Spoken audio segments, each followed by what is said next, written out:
Edward Thornton possessed everything one might desire: sleek luxury cars, a vast mansion, and a seemingly infinite fortune. Yet, none of these held any value for him. Not since the tragic accident 5 years ago that claimed the life of his only son, Matthew. Every Sunday, without exception, Edward made a pilgrimage to Matthew's grave in a serene, tree-lined cemetery on the city's edge. It was the sole place where he permitted himself to embrace the full weight of his sorrow. One particular Sunday, as Edward approached the grave with a bouquet of white lilies, Matthew's favorite, he spotted something out of the ordinary. A young boy, no more than 10 years old, sat cross-legged before the headstone. The boy's clothes were ragged, his face streaked with dirt, and his hair was wild and unkempt, giving him the appearance of a street urchin. Edward stopped in his tracks, his grip tightening on the flowers. Who was this child, and why was he here, of all places? The cemetery was private, rarely visited by outsiders. Clearing his throat, his voice sharp yet laced with curiosity, he called out, "Hey, kid, what are you doing here?"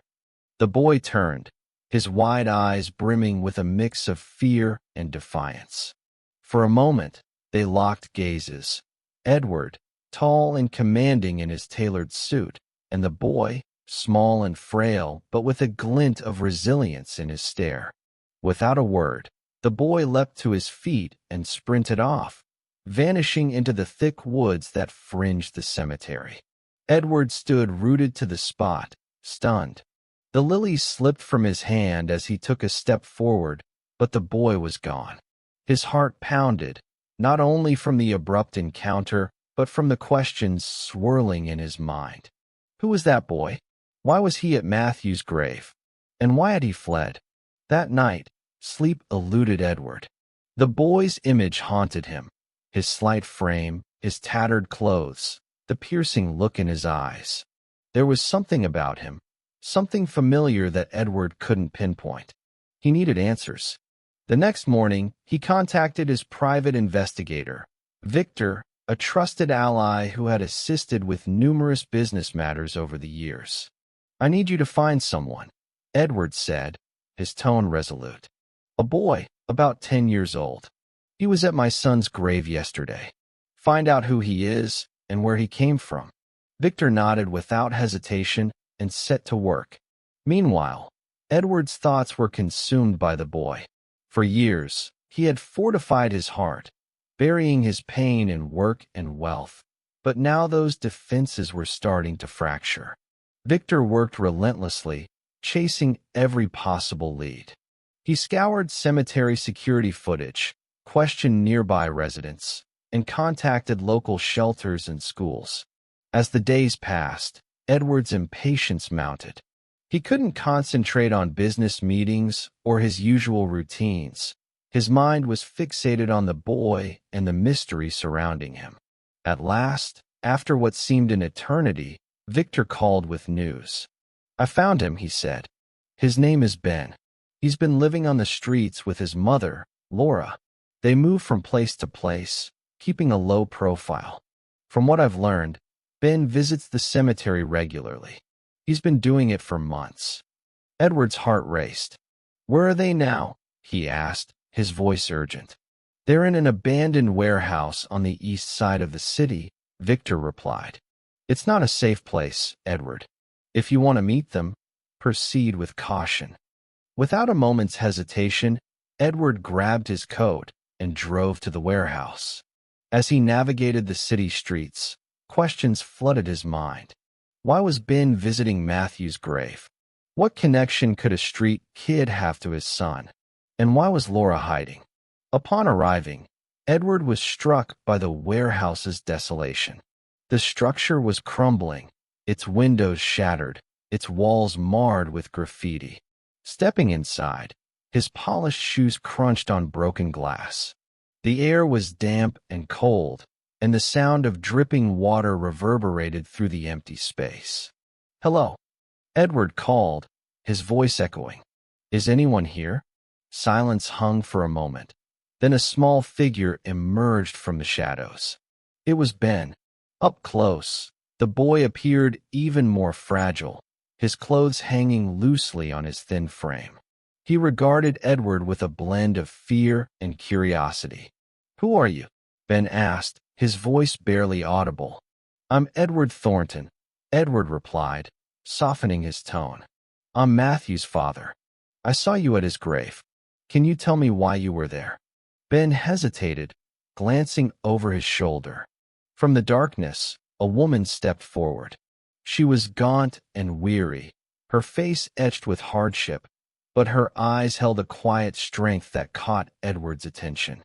"I'm Laura," she said, her voice steady yet cautious. "Ben's mother.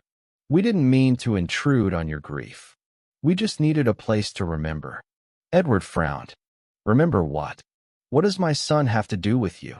Laura took a deep breath, her hands trembling slightly.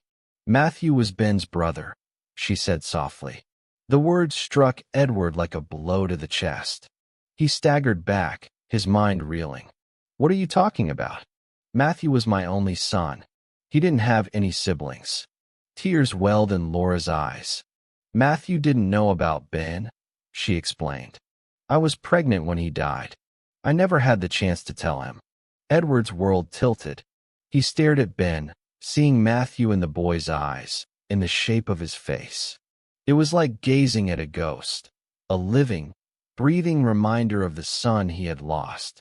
Frozen, his mind grappled with Laura's revelation. Matthew had a brother. This boy, Ben, was his grandson. The weight of the truth bore down on him, and for a moment, he struggled to breathe. "Why didn't you tell me?" Edward finally asked, his voice quivering with anger and disbelief. "All these years, I didn't know. I could have helped you. I could have been there for him." Laura looked down, her hands clasped tightly. "I was scared," she admitted. "After Matthew died, I didn't know what to do. I had no family, and I didn't think you'd believe me. You were so distant, even before the accident. I thought you'd assume I was lying, just after money." Her words pierced Edward's heart.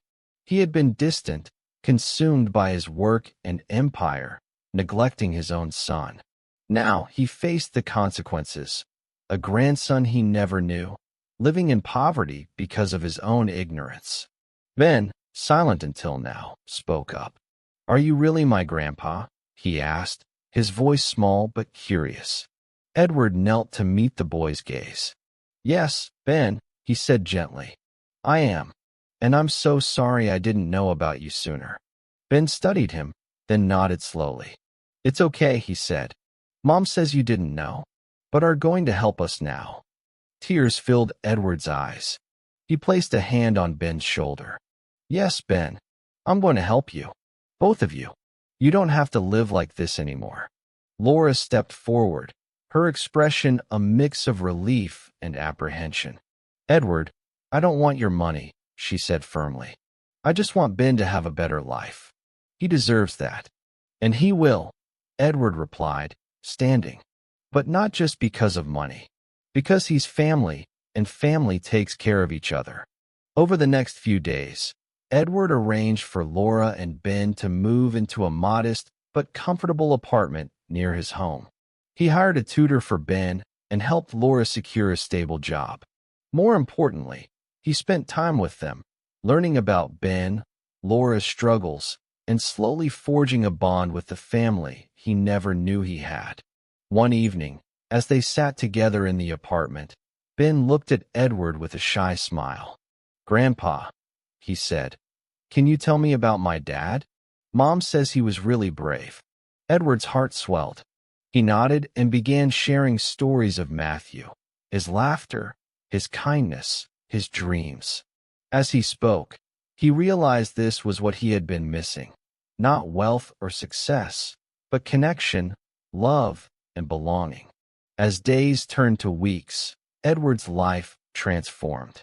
He spent less time in his office and more with Ben and Laura, taking Ben to the park, helping with schoolwork, and teaching him to ride a bike. For the first time in years, Edward felt alive, with a purpose beyond his empire. Laura, however, remained cautious. She appreciated Edward's help, but was wary of his wealth and influence. Having struggled alone for so long, relying on someone like Edward made her uneasy. One afternoon, she voiced her concerns. "Edward, I'm grateful for everything," she said carefully, "but I need to know what happens next. Are we just a project to you? Something to ease your guilt?" Edward was taken aback. He hadn't considered how his actions might be perceived. "Laura, this isn't about guilt," he said earnestly. "Ben is my grandson, your family. I want to be part of your lives, not just now, but for good." Laura studied him, then nodded. "I believe you," she said, "but it'll take time for all of us." Edward understood. Trust couldn't be bought or rushed. It had to be earned, step by step. Meanwhile, Ben thrived, loving time with his grandfather and eager to learn about his father. One day, in Edward's study, Ben asked, "Grandpa, why didn't you and Dad get along?" Edward sighed, heavy with regret. "I made mistakes, Ben," he admitted. "I was so focused on work that I didn't make time for your dad. I thought I was doing what was best, but I was wrong. I didn't realize how much he needed me until it was too late." Ben thought for a moment. "But you're here now. That's what matters, right?" Edward smiled, tears in his eyes. "Yes, Ben, that's what matters." As weeks passed, Edward saw the world through Ben's eyes, noticing small joys, Ben's excitement at learning, his laughter during games, the trust in his gaze. It reminded him of what he'd lost with Matthew, but also offered a chance to make things right. One evening, on the balcony watching the sunset, Ben said, "Grandpa, do you think Dad would be proud of us?" Edward's heart swelled. He hugged Ben close. "I think he'd be very proud, Ben. And I think he's watching, smiling." Months passed, and Edward, Laura, and Ben found a new rhythm. The once lonely billionaire now found joy in simple moments. Breakfasts with Ben, quiet talks with Laura, and shared laughter. For the first time, Edward felt part of a family. But challenges remained. Laura struggled to fully trust Edward, having relied only on herself for so long. One evening, after Ben was in bed, she spoke candidly. "I'm still scared, Edward," she said. "Scared you'll wake up one day and realize this isn't what you want, that we're too much." Edward met her gaze, serious but kind. "Laura, I understand. I've made mistakes, and I can't change that. But I'm here for you and Ben, not out of duty, but because I care. You're my family." Laura nodded, tears in her eyes. "I want to believe that, Edward. I do. But it's hard to let go of fear." "Take your time," Edward said gently. "I'm not going anywhere." Their talk marked a turning point. Slowly, Laura opened up, sharing her hopes and fears, her struggles as a single mother, the nights she went hungry so Ben could eat, the constant fear of losing him. Edward listened, his heart breaking. "You're incredibly strong, Laura," he said one evening. "Stronger than anyone I've known. I'm so sorry you faced that alone." Laura smiled faintly. "I wasn't alone. I had Ben. He's always been my reason to keep going." Edward took her hand. "You don't have to do it alone anymore. I'm here, and I'm not going anywhere." Ben continued to flourish, excelling in school, making friends, and joining a soccer team.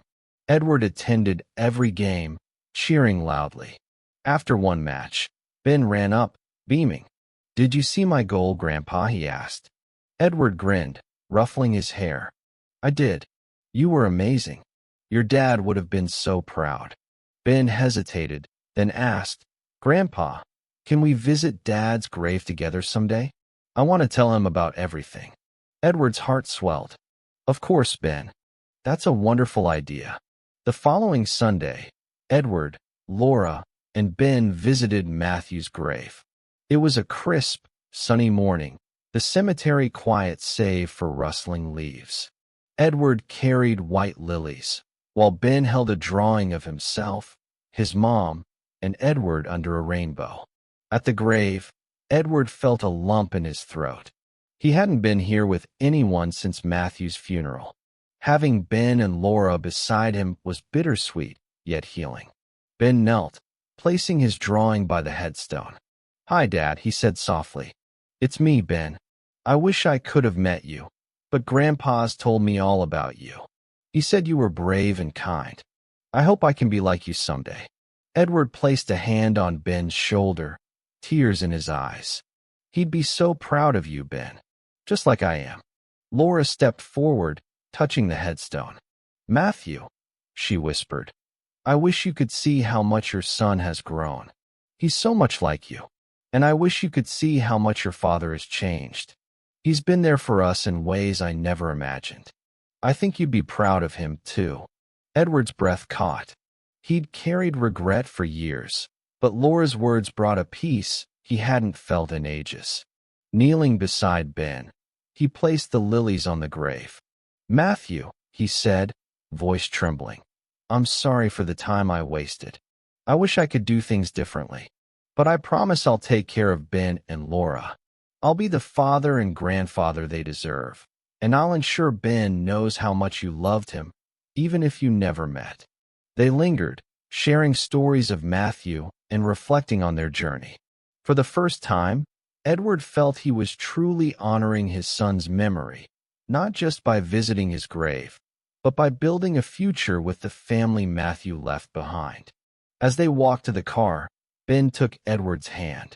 "Grandpa, do you think Dad can hear us when we talk to him?" Edward smiled. "I think he can, Ben, and I think he's always with us, right here." He touched his heart. Ben nodded. "Then I'm going to talk to him every day, so he knows I'm okay." Edward's eyes welled up. "That's a great idea, Ben. He'd love that." A year passed, and the bond between Edward, Laura, and Ben deepened. Edward sold his mansion, moving to a smaller, cozier home near Laura and Ben's apartment to be a constant presence. His priorities shifted, driven not by wealth or power, but by love and family. One evening, Laura turned to Edward thoughtfully. "I've been thinking," she said. "Ben deserves more stability, a real home. I think we're ready for that. All of us." Edward's heart swelled with hope. "Are you saying what I think you're saying?" Laura smiled. "Yes. It's time we moved in together as a family." Ben, drawing nearby, looked up excitedly. "Really? We're going to live together?" Edward laughed warmly. "If that's what you want, Ben. We'll find a house with a big backyard for you to play in. Maybe even get a dog." Ben's face lit up. "A dog? Really?